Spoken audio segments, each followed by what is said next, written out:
was a lie. Lies, lies.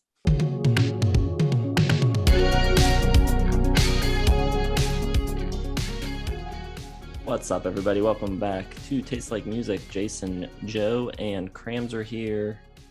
Taste Like Music, and it is Arcade Fire Week. They've got a new album out, just came out on Friday. We've given it a few listens, so we will be ranking it among all of their other records. It's called We. They played SNL last night. Big publicity push around this one, as there always is around an Arcade Fire record. I'm a big fan. I know all of their records. I got into them pretty heavily when Neon Bible came out, went back, listened to Funeral, and have been a fan pretty much ever since. So how about you guys? I like them. I remember when Funeral came out, it was a big deal. I was in college around that time, and I wasn't really paying attention to music at all. So I missed like the everyone must love Arcade Fire, always in your face with Arcade Fire. So I don't have the resentment that I sometimes do for like big indie hype bands that kind of blow up, because I just wasn't around. So I think I've come into them on a very even keel, just going to judge them on their music, not going to talk about how, Pitchfork thinks they're the greatest band of all time or anything like that. So very cut to the chase on this one for me. Yeah, I remember the moment I heard them for the first time. It was my first year in school in Chicago, and one of my roommates was playing them, and I was like, who is this? This song's awesome. He's like, oh, this is a band called Arcade Fire. It was the song Rebellion, Lies. And I was hooked ever since. I have been amped for every release since Funeral and checked it out almost immediately. They're like one of the major bands of this century that I've been there like pretty much from the get-go. So every release, I've been pumped, I've been ready, and they're one of my all-timers. Yeah, I got to call Cramser out on a lie real quick. I actually played Rebellion Lies for him in my car on a mix CD. I think it followed Avenged Sevenfold, so he probably wasn't in a great mood at the time. Because I had it on there, and I thought it was great. I was like, oh, check out, have you heard of this Arcade Fire band? Because I didn't like any of that. So I'm just it's been brewing for a while. And I don't blame you, because there was definitely Avenged Sevenfold, and I think All American Rejects was on the CD too. So it wasn't a great mixtape. So I'll give you a pass on that. But I did play them very early on. I have to take credit for that. Very likely. Yeah, I don't remember that. Do remember that moment I referred to in college, but yeah, I'm sure Joe's right as well. All right, so who's kicking us off? We got 6 to do. We're not counting the first EP, just doing the LPs today. Who wants to start it off? Graham? I think I'll kick it off because my list is probably going to be the most predictable, given they've shown up a lot for me in albums of the year and stuff like that. So I think it's more interesting to see what you guys say. And I am going to start off with my number 6, which is Reflektor.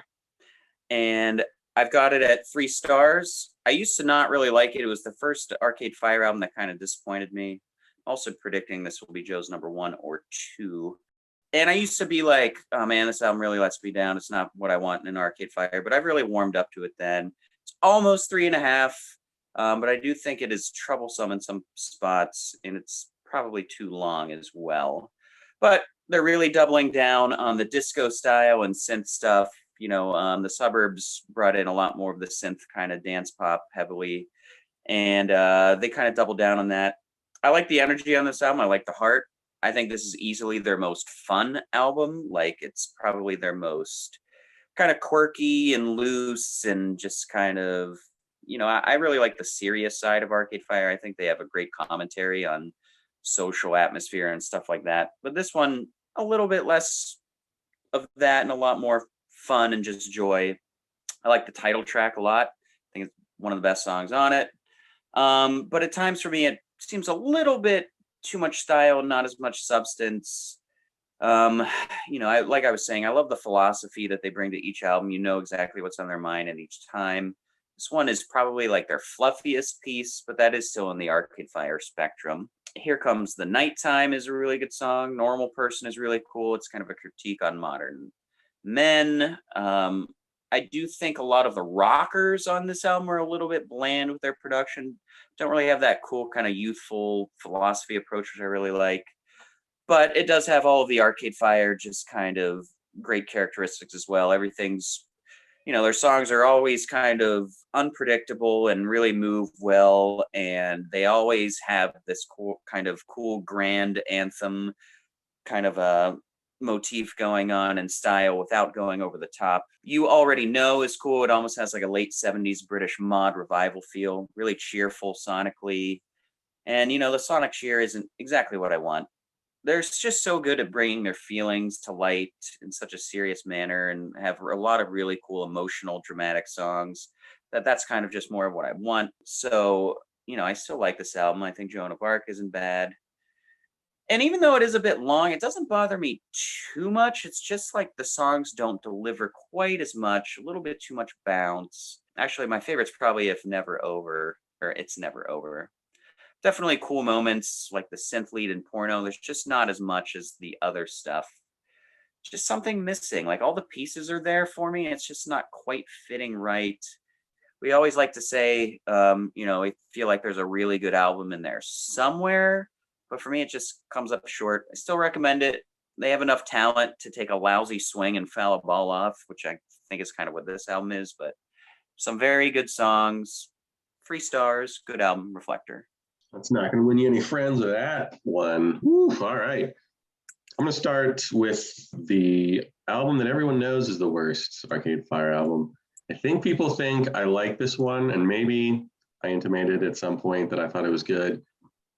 I take that back. Everything Now is my number 6. I think it kind of stinks. Reflektor, they brought in what's his face, LCD sound system guy to do some dancey stuff to amp up the fun, a little bit of disco, a little bit of 80s pop in there. On this album, it's just they take the worst aspects of that and kind of keep going with it. I think Will Butler at this point is starting to get a little boomery in his lyrics, and that really takes hold on the next album. But even here, it's just, the spark I think is missing. I don't think the band sounds great. There's a lot of dance music, but like nothing's very catchy. They do dial back the length of this album to a mere 47 minutes, which is good. Reflektor is pretty long. I will give Cramser that. But just, this kind of sing-songy Everything Now feels like a stale indie rock retread that's been done a million times. Like I get a little bit too much, I don't know, it's close to like going into the Mumford and Sons, like, the lame indie rock world, the indie folk world, but with like a little more dance to it, I guess. I don't know. It's just there's nothing catchy about this album. The album, it wants to be catchy, it wants to be pop, but it wants to be clever, and they kind of miss on the cleverness. They miss on the interestingness of it. Some good bass lines, which I like, but I don't know. There's just something about it. It's just not a good album. So 2.5 stars for this one. I also have Everything Now at the bottom, but it sounds like I like it a good bit more than Joe does. I think it's pretty safe to say that it's Arcade Fire's most hated album. I've seen people give this like 1 star, 2 stars. And I do think it is a noticeable step down from their past work, but I still think it's like pretty solid. It kind of picks up where Reflektor left off. It's kind of dancey and electronic, but this one's a little slicker. They brought in Thomas Bangalter from Daft Punk to produce a lot of it. So he kind of gives it like a shinier, slicker, poppier feel, where I think Reflektor had like this really cool, grimy New York disco type of feel. So this one's a little cleaner, and I don't think that necessarily works extremely well for it, but I do love how it starts with Everything Now. I think Signs of Life is really cool. Creatured Comfort, I think, is awesome. And then it starts to hit a little snag in the middle. Peter Pan and Chemistry. I don't hate those songs. I think they're kind of interesting, but I do see why people don't like them.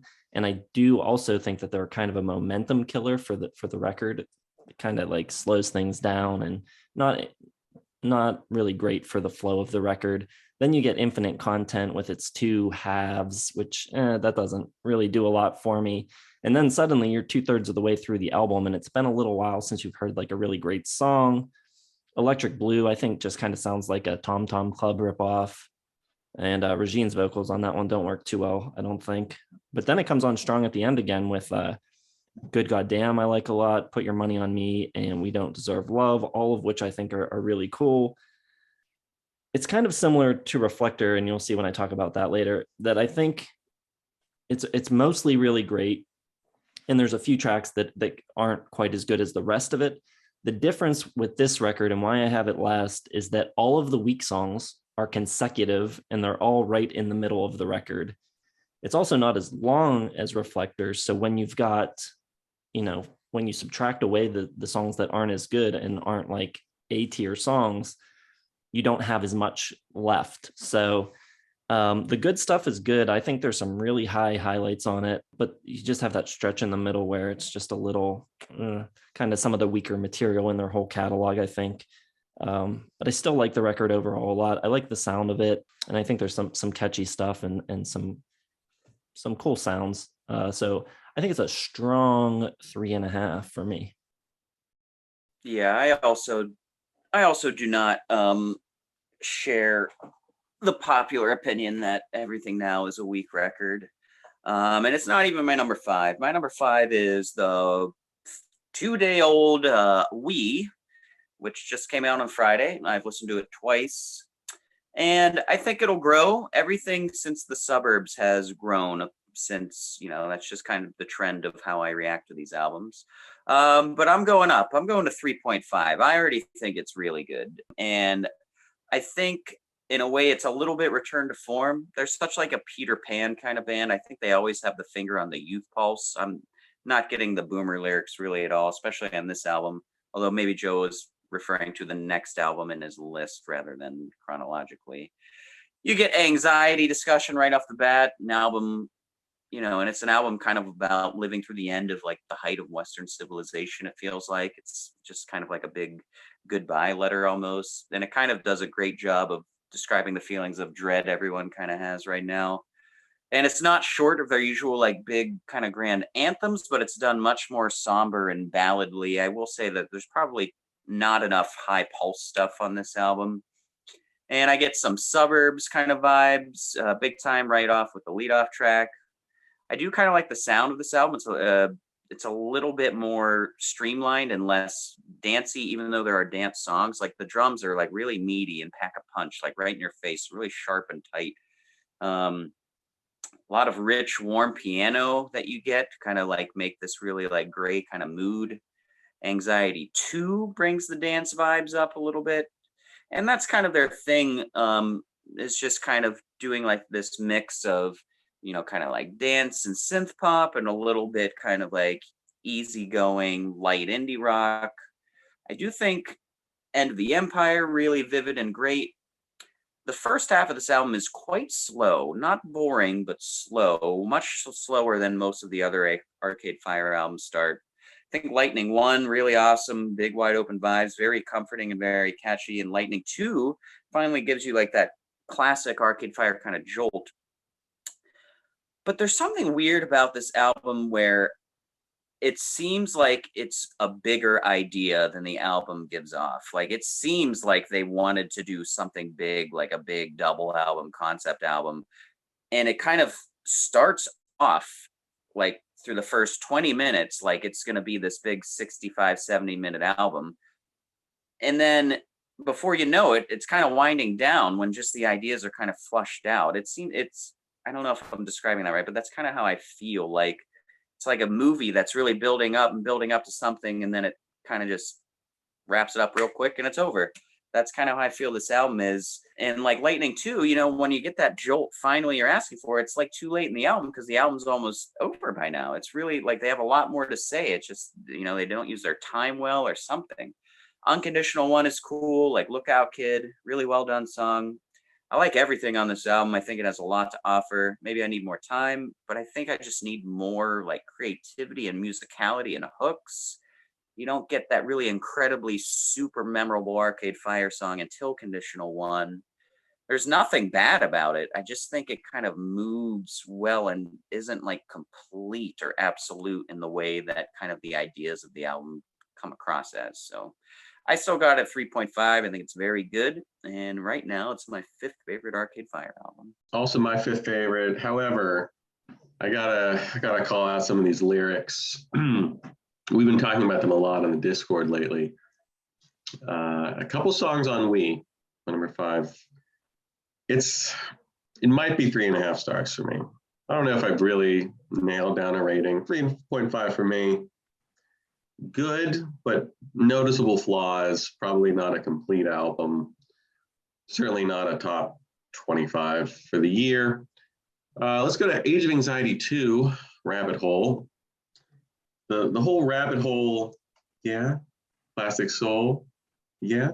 Like that could have been cool, I think, with better lyrics and like a better concept, because I like the way it sounds. But then when in the first verse, when Butler starts talking about Father in Heaven sleeping, somebody delete me, Hardy Har Har, Chinese throwing star, Lamborghini Countach, Maserati sports car, blowing on the cartridge of Kid Icarus, born into the abyss, new phone, who's this? Those are, I hate to say worse than Rivers Cuomo lyrics, but they're pretty much on par with some of the cheesiest, cringiest. You don't think that's cringy? It doesn't matter what the point is, because they're way too earnest to pull off any sort of satire. And if those are sincere lyrics, which I believe they are, it's just really, really poor. You get to End of the Empire 4, the I Unsubscribe one. That's another one. It's just like taking all these like really hokey, hackneyed ideas that have kind of been going around, the social media stratosphere, trying to turn them into like something deeper and meaningful. It's just, I think it's a big swing and a miss on the lyrics. I think this more than any other album. I think he's a good lyricist on many of these albums, but I do think on this one, he's finally kind of crested and he's going back down, Bono post 2000 kind of thing, Rivers Cuomo post 2000, just trying a little bit too hard to be like important and to make these big, like grand points that fit with the music. Which is great. I love the music. That's not a problem at all. I think they really returned to form musically. Something like, even the music on the songs I'm mocking is great. I think there's some really cool ideas in there. They take away a lot of the disco, the synth pop stuff that they were really dealing with on everything now. And it's like classic, good Arcade Fire sounding music. Lightning One kicks off like a Love Rain Over Me homage, like it's got the piano and the big drums and everything, and then really gets going into that gallop that reminds me a little bit of War on Drugs, but I think the two bands sort of pioneered that simultaneously. I don't think you can give too much credit to that sound for War on Drugs. In general, the female lead on Unconditional 2 is great. It feels like it has like a Peter Gabriel 3/4 feel to it, which is appropriate because he also guests on the track, but it's kind of got that like dark, early 80s weird technology that we don't really know what to do with yet sound to it, which is really cool. And if I didn't read the lyrics, I probably would have just completely ignored them. The fact that I did read the lyrics hurts it, but I think musically it's great. So it's 3.5 stars. I don't know if it's going to get to 4 just because it's like Father John cringy kind of lyrics. It just doesn't work for me very well. But musically, sounds great. Father John cringy is a little cringy in itself. But I kind of get what you're saying. I know what you mean. And I agree that I don't think the lyrics are as deep as he thinks they are. And he's kind of I don't think he's making as big of a statement as he maybe wants to. But at the same time, I don't hear it and go, ooh, that's terrible. Like, I think it's fine. Like, it just kind of goes by and I enjoy the tune. But that's also my number 5, We, from Friday. A little bit of a return to their classic sound, a move away from the danciness of the previous 2 records. First listen, I liked it. I thought it was maybe a little safe and not that interesting. But with even just a couple more listens, it's really grown on me. You've got a lot of these like multi-part tracks, Age of Apathy 1 and 2, End of the Empire 1 through 3 and 4, and Lightning 1 and 2, Unconditional 1 and 2. So I think that's also kind of like they're always trying to do these like big ideas, big sweeping suites. But I love End of the Empire 1 through 3 especially. I think is really awesome. Lightning's really cool and has grown on me a lot since hearing it as a single. Like Joe just said, I've been seeing people call the lyrics cringy. None of them really bothered me that much. None of them really detracted from my enjoyment of the record, but I do see the point. I think he's, maybe trying a little too hard. Peter Gabriel gives a guest vocal. He's barely noticeable through most of the song. And I was listening and I was like trying to tell if it was even him, and it might have been just Win in the background. And then last 30 seconds is where he kind of comes in. Does a little bit of a back and forth with Régine, which is pretty cool. I think it's a good, mature effort. I don't think any of the songs are really bad. I think just about every track is pretty solid. I enjoyed all of them, but it could use more like high highs. Nothing reaches the highs of even their other weaker records, like Everything Now. I think there's tracks on Everything Now that are better than anything on We.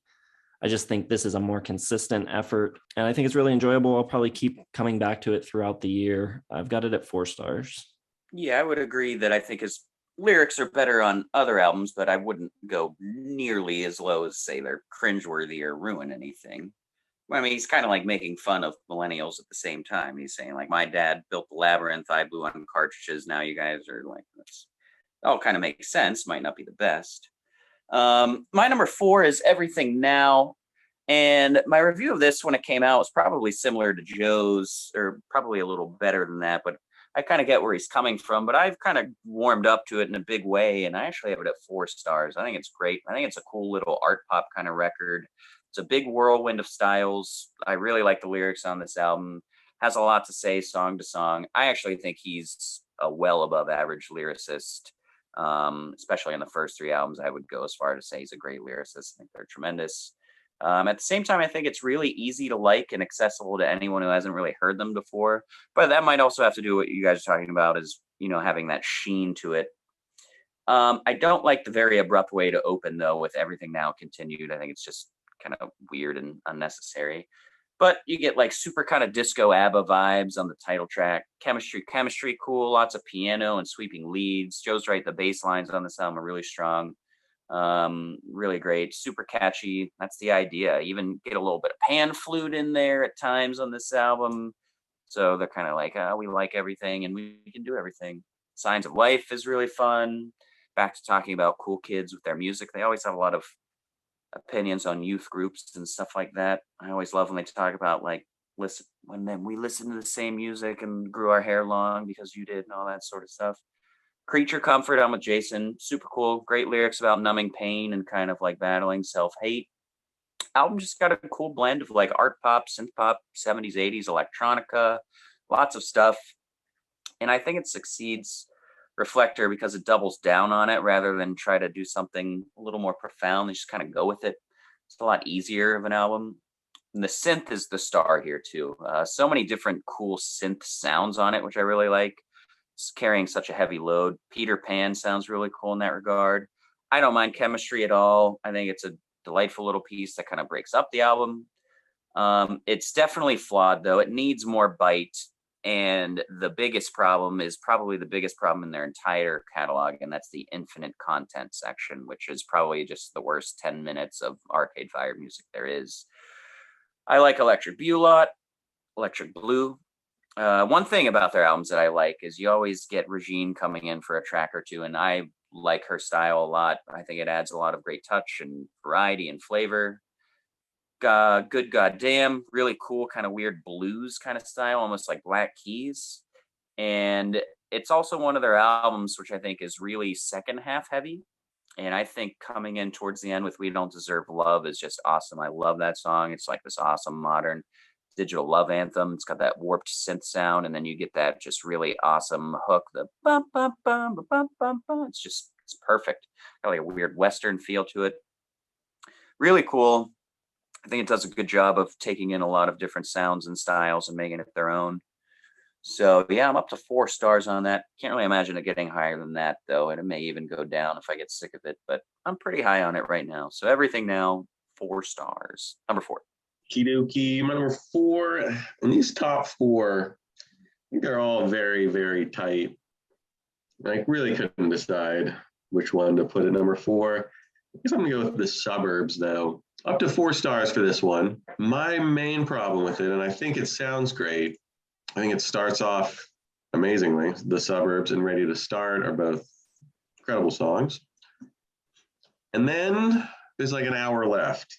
And it's too long for me. I get lost in this album and I don't know what's playing. Like I'm just like, what's going on? Where are we? Things kind of, start to run together a little bit once you get, somewhere between Half Light 1 and, Sprawl 1 maybe. And it's just too long. Like I can't get into and like stay in Arcade Fire mode for an hour and 5 minutes, 15 minutes, whatever it is. So it is my 4th favorite. It is 4 stars though. A lot of good things about it.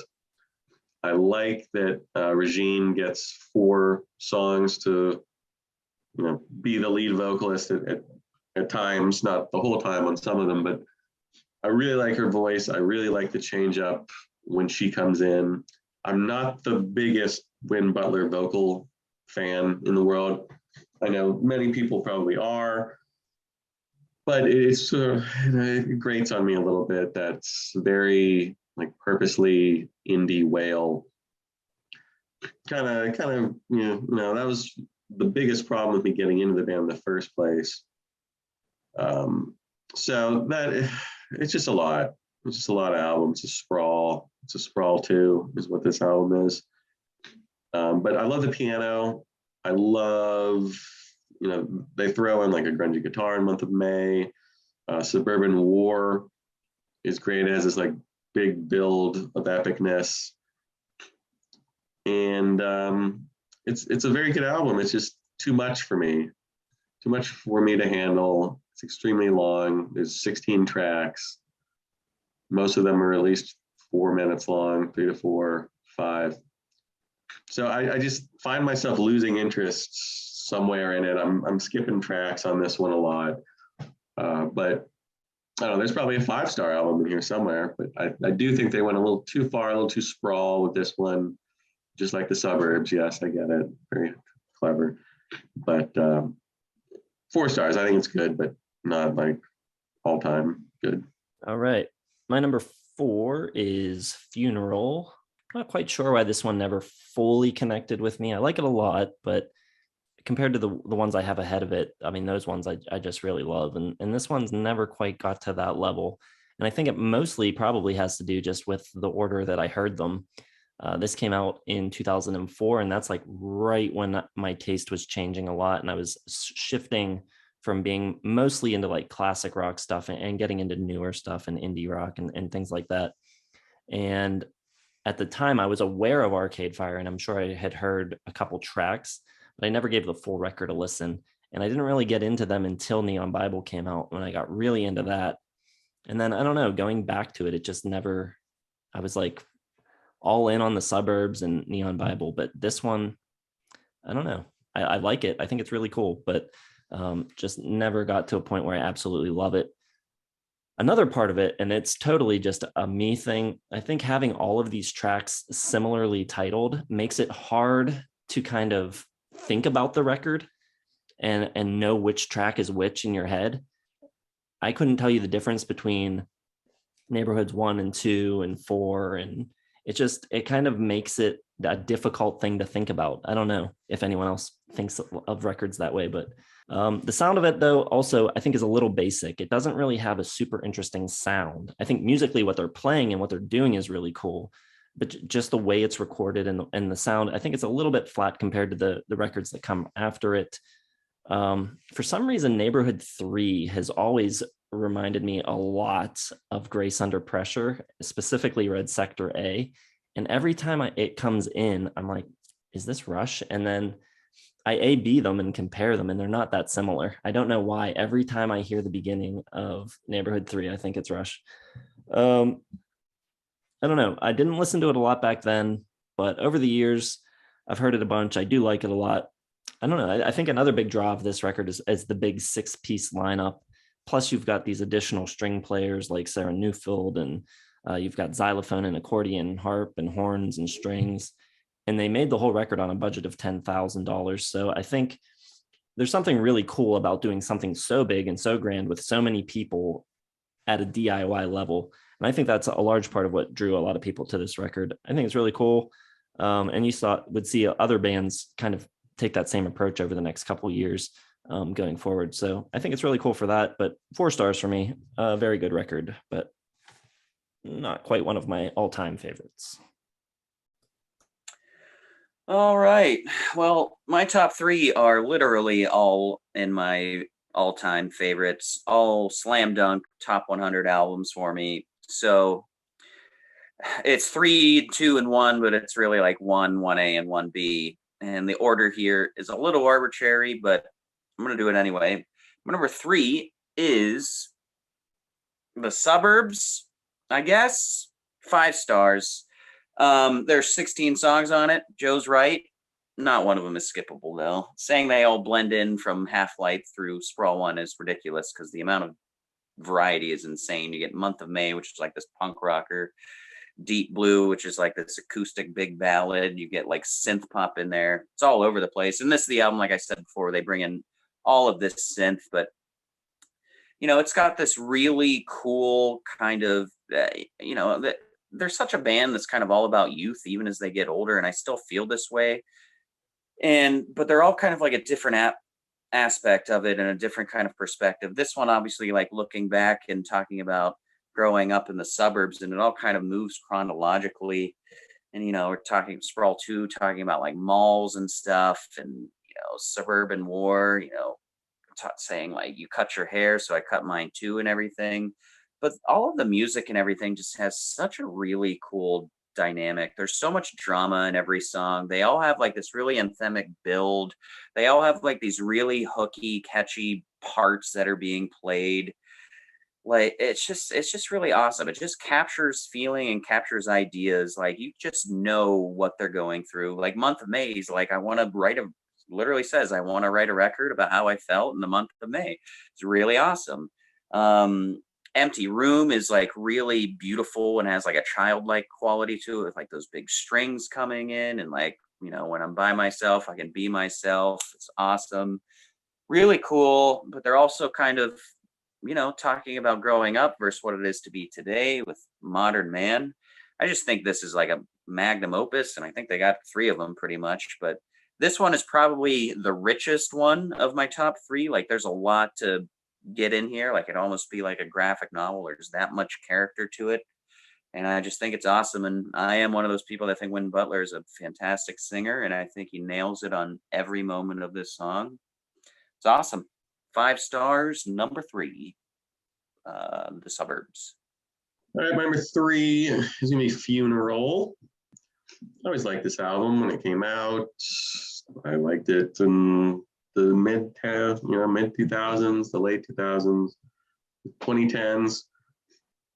I don't know why it's like, kind of with Jason, I don't know why it's like held up as this like all-time great thing. To me, it sounds like Melancholy and the Infinite Sadness in a lot of ways. It sounds like an indie rock version of, U2 maybe. Maybe I just missed like the whole thing with indie rock getting huge and because of this album. So maybe people do hold it up as a big touchdown, but I think it's just stadium indie rock for the most part with a big band. And I think when Butler starts out, I think he gets better vocally on every subsequent album. Here he's very much in the like wavery indie rock mode, and I don't know. I get tired of him over a whole album. I can't really take him for a whole album, and that is why I really like when Régine comes in with her vocals. I think it's a great change up every time, but you really don't get like full Régine.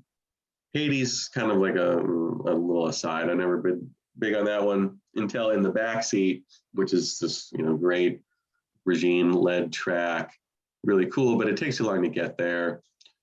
Neighborhood 3 Power Out's great. I hear what Jason hears. It's some Rush in there for sure.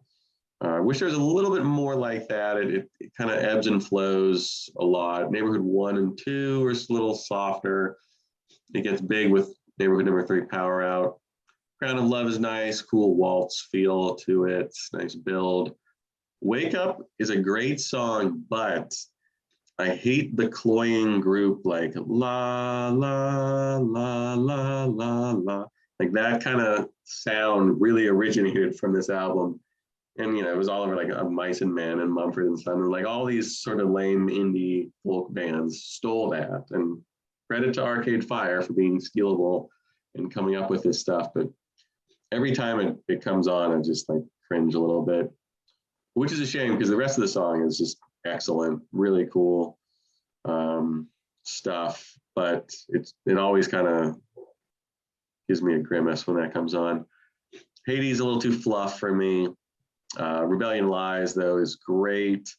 Love the key change when they do the Every Time You Close Your Eyes in the post-chorus. I love the marching beats. The violin on this album is great, especially on that track, but all over. The string arrangements, the little extra stuff is great. The cello, the harp, the horn, the violins, all this stuff. There's a viola on there as well somewhere. And so it's a really good sounding album. I like the way it's mixed. Like all the sounds are very like up front. There's nothing buried. It's very clear, powerful, but it's just not my favorite type of music. And Win Butler's not my favorite singer. So I got it. It's a 4 stars. So I think it's very good. It's not in my top 5 for that year, maybe top 10. But I've just never been able to love it as much as many people do. All right, my number 3 is Reflektor. I think this is a pretty cool shifting of their sound while retaining their identity. It's a little dancey, a little Talking Headsy. They bring in James Murphy, so you got a little bit of a LCD Sound System vibes as well. I played the heck out of Neon Bible and the Suburbs when they came out, and I was pumped up for this coming out. And when it came out, I listened to it a few times, and that was about it. It definitely didn't hit me in the same way that those 2 records did. But it does seem to call me back to it quite a bit for some reason. I've gone back to it every year or so. I listen to it again. And every time I listen to it, I feel like it grows on me a little bit more every time. I think the title track is great. I love We Exist. I love that synth bass line on that one. Here Comes the Night is great. I like Joan of Arc a lot.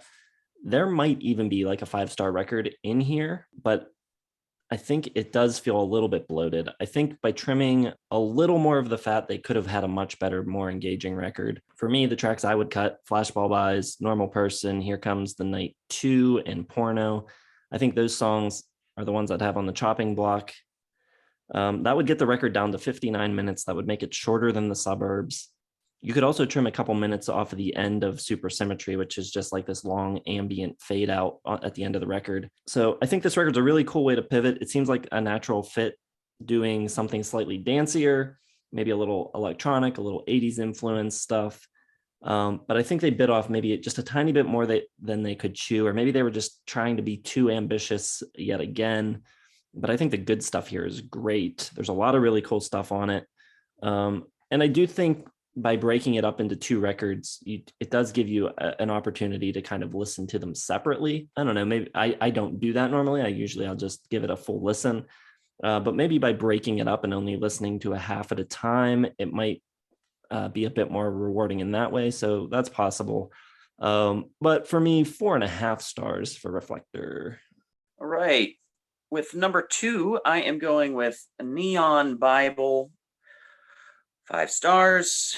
Man, this album is so cool, and it's so different than Funeral and the Suburbs. This is like kind of like their angry, kind of venomous album. It's still beautiful in a lot of ways, but you know, it's probably their most political. It's kind of like their protest album. And like I said before, they always just have a great pulse on like kind of like not necessarily the youth groups, but just like this idea of what it's like to be alive at the time and have like a conscience and be upset with the world around you. Like this album touches on, you know, kind of like, to me, it's kind of like, in my musical taste, like the kind of like mid 2000s political and global climate album. Like it's kind of commenting on, you know, like labor and the post, you know, the Iraq war in the Middle East and all of that. Not and never like directly. Like Intervention obviously has those kind of vibes, but you know, it's about like paranoia and loneliness and just feeling like you're helpless against all this suffering and all this stuff going on. It's such like this huge, you know, big anthem. And that's, you got to give them credit. They always take giant swings at what they want their music to be about. And sonically, this album's really cool. It's a lot richer and fuller, warmer, and more professional sounding than Funeral. Obviously, they had a lot more money to work with, but they still have kind of those big Baroque elements in it as well. And the strings and everything are great. Like, love kind of how everything comes together with Keep the Car Running. Black Mirror is really dark and sinister. So is like kind of My Body is a Cage. Neon Bible is awesome. Windowsill is really cool. Like the I don't want to live in my father's house anymore. I don't want to live in America no more. It's awesome. Antichrist Television Blues has like a Springsteen kind of vibe to it. It's so cool. And just like, I don't want to live in a building downtown, see the planes hit the ground. It's just really an album that kind of sums up being in your early 20s during this time. For me, like I could really identify with it. I was in college. I thought all of this myself, and they just put it into this giant album of like, it's like a symphony to me of what was going on. And the music just rocks. Every song is just killer.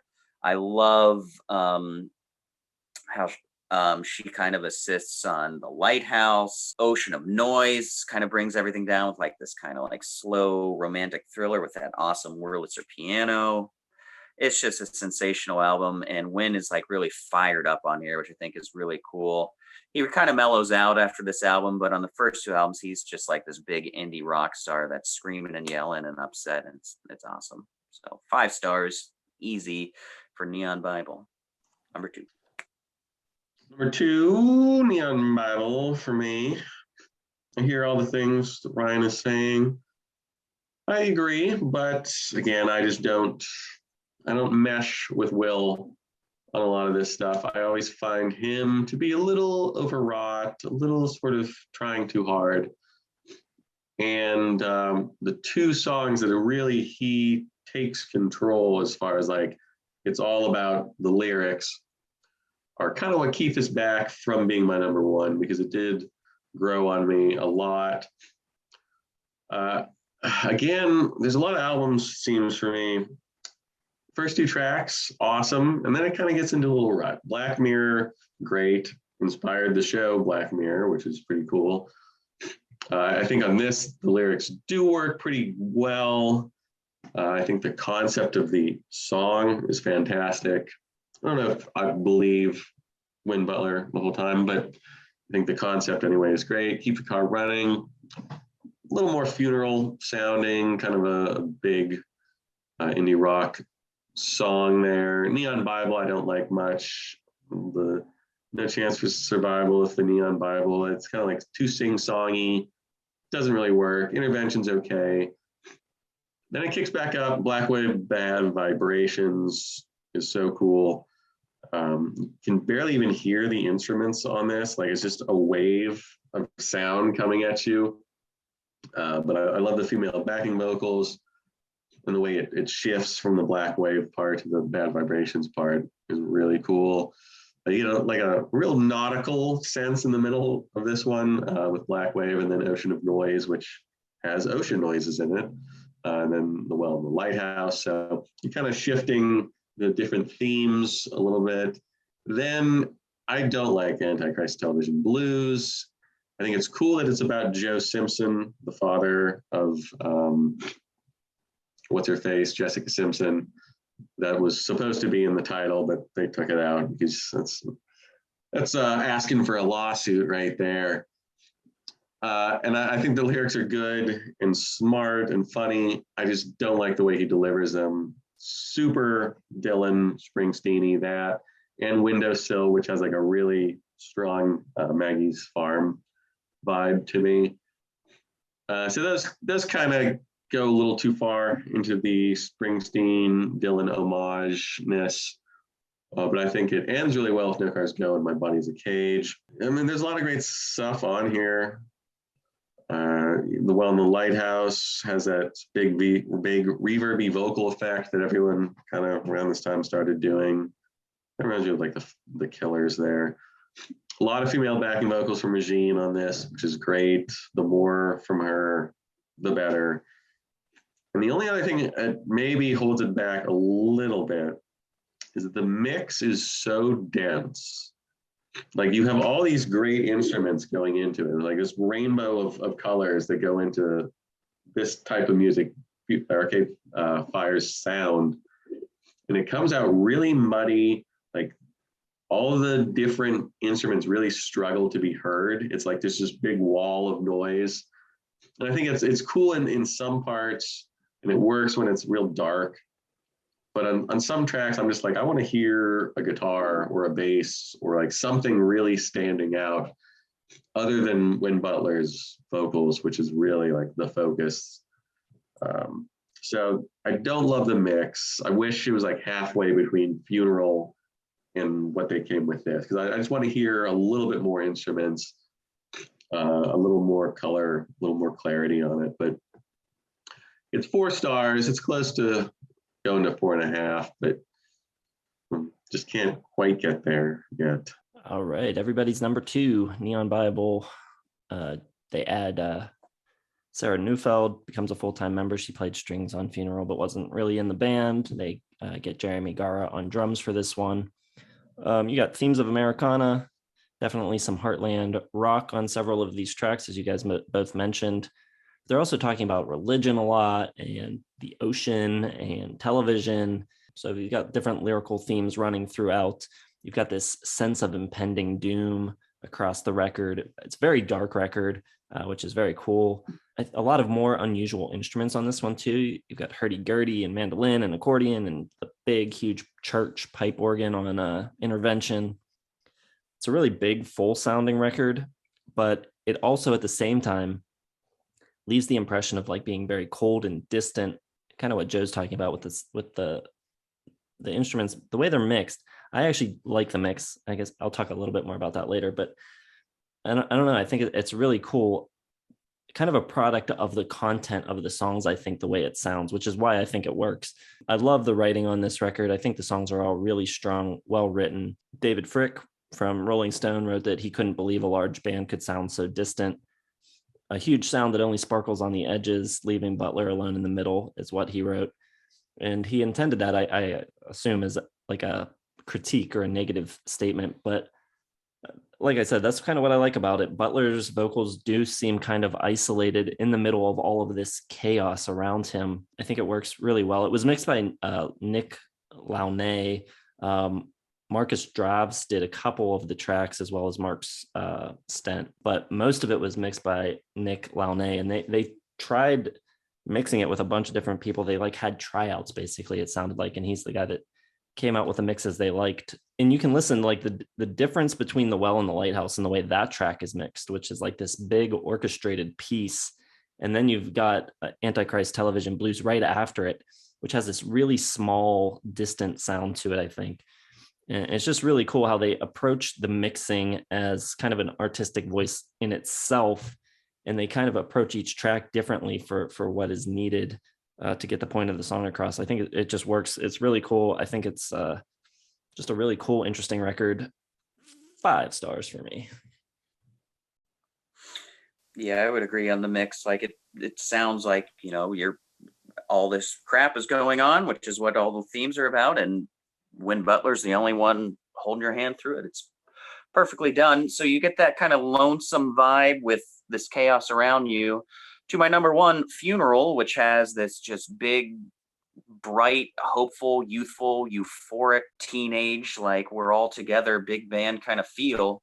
And like Jason was saying, it's like this huge, ambitious, lots of people, stadium anthem done in like a basement is what it sounds like right off the bat. And it's just so full of just euphoria and beauty. It's really gorgeous just how they kind of capture all this stuff. Like all of their, they're obviously really good players. They're all really sharp. They're all really tight. There's not a lot of showmanship, but they just know how to convey the meaning of the song through their playing. Like Neighborhood Number One, just those little like sprinkly high piano taps, like butterflies flying around. It's so cool. And just the way that song kind of builds up and then just comes together at the end with the dance drum beat and the pianos rocking and everything awesome. Really fantastic.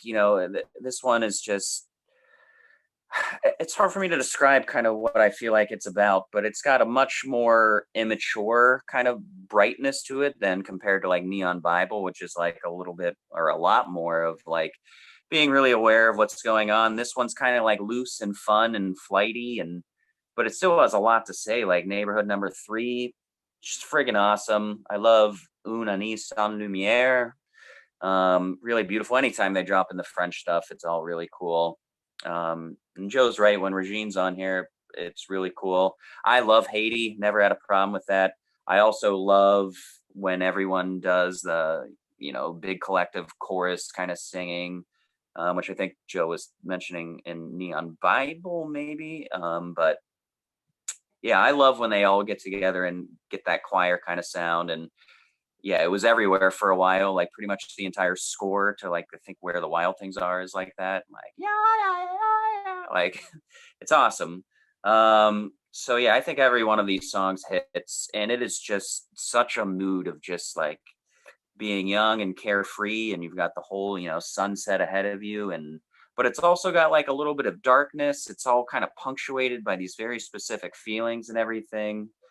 And, oh, it was Wake Up you were talking about. I'm sorry. Yeah, they've got that in there. It's awesome. Rebellion Lies is magical. Just a lot of magic on this album. It's one of those lightning in the bottle albums. It sounds so raw and pure and just full of like earnest, honest energy. It's awesome. Absolutely tremendous. Could be my number 3, but I think really deep down it's my number 1. It's just got so much heart in it. Can't not be. Funeral, my favorite Arcade Fire album. I do think one of the big problems I have with this band is all the music they make sounds like could be in a soundtrack to like The Fault in Our Stars or like some really lame. It's too, I don't know, of its age, like of its time, like too on the nose sometimes. Great soundtrack music and great trailer music is what I should say actually there. My number 1 is the one that sounds least like that, least like an indie. Yeah, Kramzer nailed it, you son of a bitch. Reflektor is my number 1. And I don't know if I knew that coming into this week, but it quickly became clear that this one, I like the sound the most. Jason touched on its flaws earlier, and I think they're all flawed. And this one, like many of the other ones, has this kind of lull in the middle where it's hit or miss for me. But I think it starts out spectacularly with Reflektor, little David Bowie cameo in there just for the hell of it. You immediately get the nice 80s. James Murphy comes in and his touch is all over this. Great bass sounds, great synth sounds on this one. I think it's a lot more fun than anything else they've done. I think the back and forth in French on the title cut's great as well. I agree with Kramzer. He said he liked the French stuff. Usually I'm not a big foreign language kind of guy, but when Win and Régine do it, I think it really works. We Exist rules. I love the big distorted guitars. It's just like this orchestral tempest of sounds. Those cool war drums come in. It's got this great, I said fuzz bass, but Jason said, I think synth bass is what it is on here. Either way, it's a fantastic line. You got these multiple vocal parts running into each other. And on this album, I think Will Butler sounds great. I think he's a little less precious indie, so I'd like him even more. And he's doing some new stuff with his voice, some like big jumping vocal parts, which is really cool. It just doesn't sound indie, and I appreciate that. I do think after those two just immaculate cuts, Flashbulb Eyes is okay. Here Comes the Nighttime, okay. Too long at 6:30.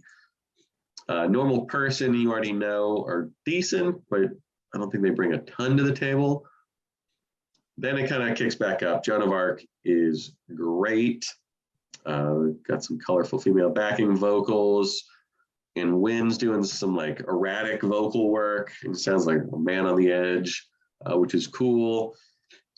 Really more noticeable bass on this album.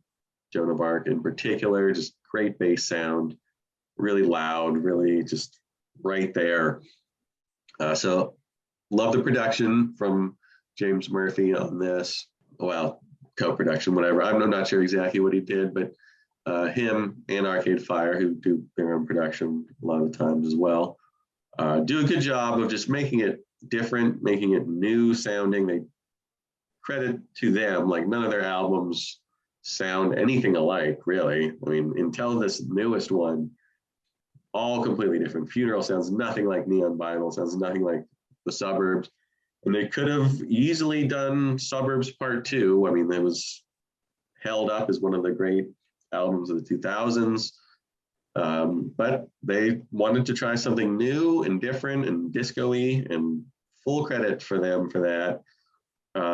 So this one's gonna be 4.5 stars. It is too long. I fully am okay with that. I think it's great. I think it side 2, when it kicks back in with Here Comes the Nighttime 2, which I like more than Here Comes the Nighttime 1. Awful Sound, It's Never Over, Orpheus, Porno, Afterlife, all top-notch tracks. I'm not going to take off any points for 11 minutes of Supersymmetry because I just really like this album. I think it's by far their most fun and least indie rock. So it is my number one, Reflektor. And I must say, it catapults into the top 5 of 2013 for me as well. Told you. Joe likes his music often very fun and entertaining and not taking itself too seriously. It's their Evil Urges album. It's what there it is. It's Joe's trend for the indie rock bands of the 2000s. George likes his Kung Pao Spicy. My number one is The Suburbs. This is another one that I got the day it came out, and I will never forget the shock of putting it in my car. And that first time hearing it, I couldn't believe how different it was after like a couple of years of listening to Neon Bible so much, and just immediately being hit with that like bouncy tack piano. It sounds like you're in a Western saloon or something. Really shocking. But from there, there's things that remind me a little of Neon Bible. I think Ready to Start kind of has a little bit of a Neon Bible feel to it. Also some stuff that sounds a little like Funeral. I think City with No Children could possibly fit in on that record. So it's kind of a combination of things they had done in the past, but it also takes them into a bunch of new territory, a lot of really cool and interesting directions, like the glossy synth pop of Sprawl 2. And then you've also got these like fast punky tracks like Month of May and Empty Room. It's also fitting that you have tracks called Sprawl 1 and 2 because this is Arcade Fire stretching out. It's a long, sprawling album, like Joe said. The lyrical themes, I think, are really what ties all of the different sounds together. I think it really captures the feeling of growing up in the suburbs. And I think Neon Bible and this record both, work with the themes so well and talk about the things they're trying to talk about in such cool and unique ways without being too on the nose. And maybe that's the issue with some of the later records where it's like pretty obvious what they're trying to say. And it's like, okay, we get it. And you just kind of keep saying the same thing. But I think they find really interesting angles to talk about what they're talking about on these records. And they do it really in a cool way. I love Suburban War, the line that Cram referenced about finding tribes and growing your hair out. That song in particular really connected with me this week. It's a song that I've always enjoyed this record. It's been a 5-star record for me for a long time, but that's a song that, just was kind of part of it, but it really stood out to me this week. One of the highlights. I also really love We Used to Wait, Sprawl 2, City with No Children, Modern Man, Rococo, Half Light Part 2. I think they're all amazing tracks. 16 tracks, it's over an hour long, but I don't think there's a second wasted on this one, unlike Reflektor, which has a little bit of fat on it. I think this is a masterpiece. 5 stars, easy. Boys love your indie rock. Whew. I don't think indie's Joe's problem. I think it's a particular brand of indie. I don't think he likes any tweeness whatsoever. It's true. He doesn't like twee. I hate twee. Can't stand it. Yes. He doesn't really like any like precious, like feminine energy. He doesn't like anything too cutesy. No, the feminine energy I love. I'll take Régine all day as lead vocalist over Win. Yeah, what an awesome band. Like you really touched on something with your great Suburbs review there. They're just such a good band at being emotional and dramatic and thematic all at the same time without, like you said, hitting it on the nose. That's their strength. It's really awesome. All right, everybody, let us know what you think of Arcade Fire down in the comments. Let us know how you rank their records and what you think of our lists. Be sure to hit the like button, subscribe to the channel. If you have not done so yet, we are coming up on 10K, so we would appreciate the help getting to the milestone. Aside from that, check the video description. We've got Facebook, Twitter, Instagram. You can follow us there for the occasional extra content.